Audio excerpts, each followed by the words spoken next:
Okay, a very good morning children. Children, in the previous class we completed Euclid geometry. Okay, I had discussed, in this chapter I discussed what are the definitions given by Euclid, then your axioms given by Euclid, 7 axioms, then 5 postulates, all the thing, everything I discussed in detail. Today let us do some problems on Euclid geometry so that we will have a better and clear understanding. Okay, so let us discuss one question from your NCERT book. Suppose the question is, you see, suppose AB is a line, look at, this is a question from your NCERT book. Suppose AB is a line and C is a point, you see. Suppose a point C lies between A and B. See, AB is a line, C is a point lying on it. Okay. Now, if C is a point lying between A and B, and you are given AC equal to BC, you see. Look at the condition is such that AC equal to BC.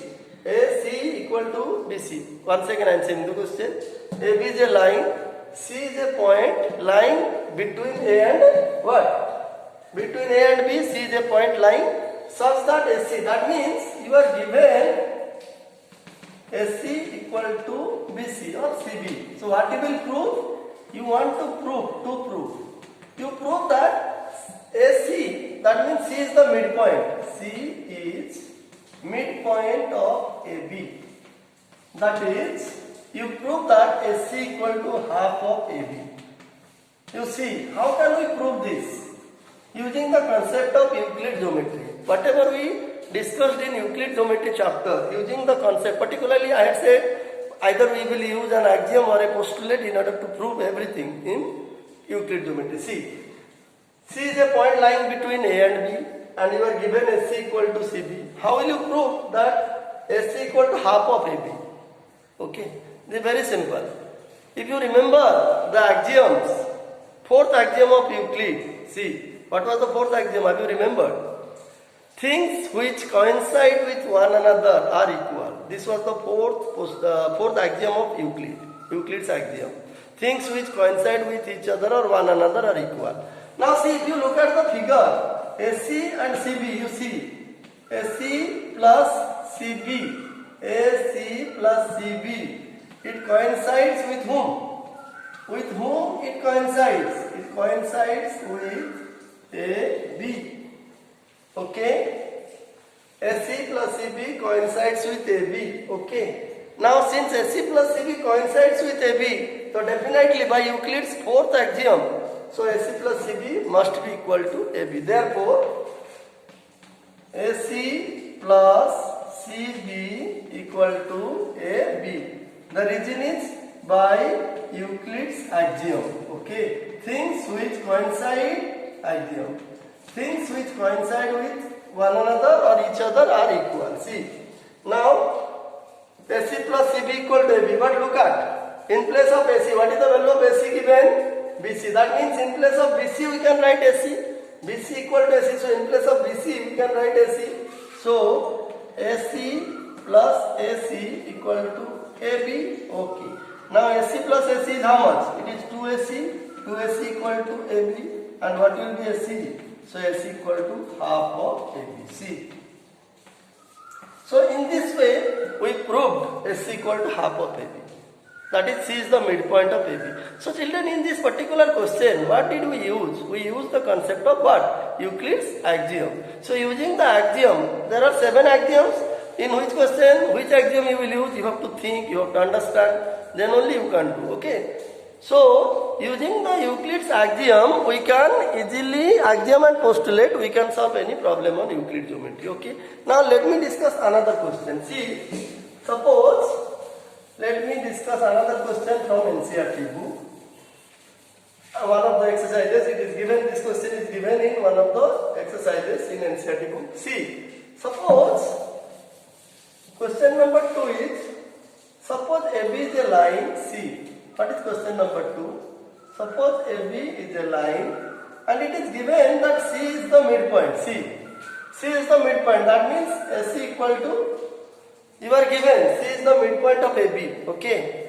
You have to prove that C is the only unique midpoint. That means one and only one midpoint. That means you have to prove that a line segment can have A line segment has one and only one midpoint. That is, it has a unique midpoint. It cannot have more than one midpoint. You see. So what is given? The given is, what is the condition?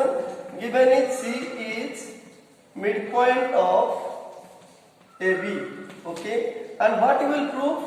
You will prove that C is the only midpoint. One and only. C is one and only one. One and only one. One and only one means it is called unique.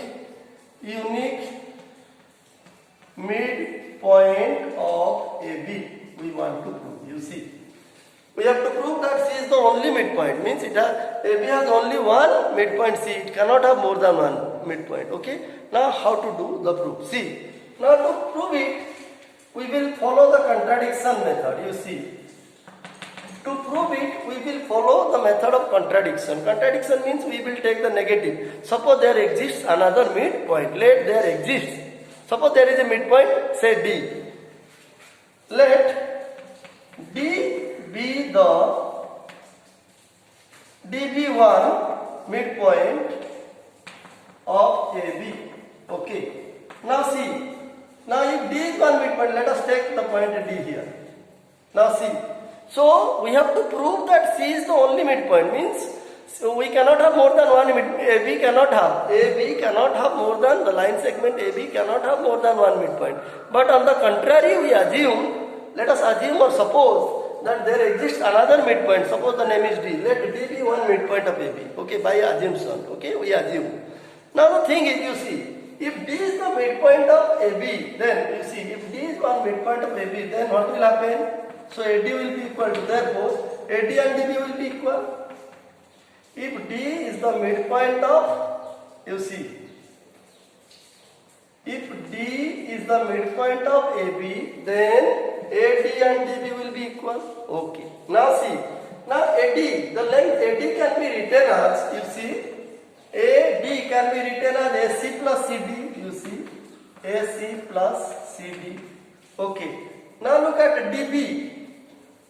This DB, how to write DB? How to write the length DB? DB can be written as, see, DB can be written as what? BC minus DC or CD, BC minus CD. You see, this is B, this is C. From BC it will subtract C. This is C. B, this is C. From BC if CD is subtracted, then only you will get BD. So in place of DB we can write BC minus CD. BC minus CD will be equal to which one? DB. And AC plus CD will be equal to your AD. Okay. Now what will happen? But you see, you are given what? C is midpoint of AB. We are given C is midpoint of AB. So what does it mean? That means AC equal to BC. It is already given. Since C is the midpoint of AB, so AC will be equal to BC. Now see, in place of AC we can write BC because AC and BC are equal. Because C is the midpoint of AB, it is already given, it is given. So in place of AC you write down BC. So BC plus CD equal to BC minus CD. Now BC cancel, you see. Cancel means if you subtract, if it comes to the right hand side, it will be minus. Now this will be CD plus CD equal to 0. And CD plus CD means it is how much? 2CD. 2CD equal to 0, see. 2CD equal to 0. And if 2CD equal to 0, then therefore CD equal to 0. 2CD 0 means CD equal to 0. And you see, CD equal to 0. See, what did we get? We got CD equal to 0. And how, when it is possible? When is it possible? When the length of this line segment CD will be 0. Under what condition? Under what condition this line segment CD, the length of the line segment CD, is it possible that the length of a line segment is 0? It is possible only when D coincides with C. See, if the point D coincides with C, that means if D and C are the same point, means one point, then only the length of CD will be 0. If this point coincides with C, that means if the point C and D are same, one and only one, if the point C and D are one point, then only the length of line segment CD will be 0. Otherwise, it is not possible. So we got CD equal to 0. So this is possible, you see. This is possible if. This is Now I am rubbing this one. This is possible if you see CD will be equal to 2 CD 0 means CD 0, and which is possible. This is possible if B coincides with C. B coincides with C. So what does it mean? That is D and C are same point or 1 point, whatever you see. Same points or 1 point, whatever you see. Whatever you say.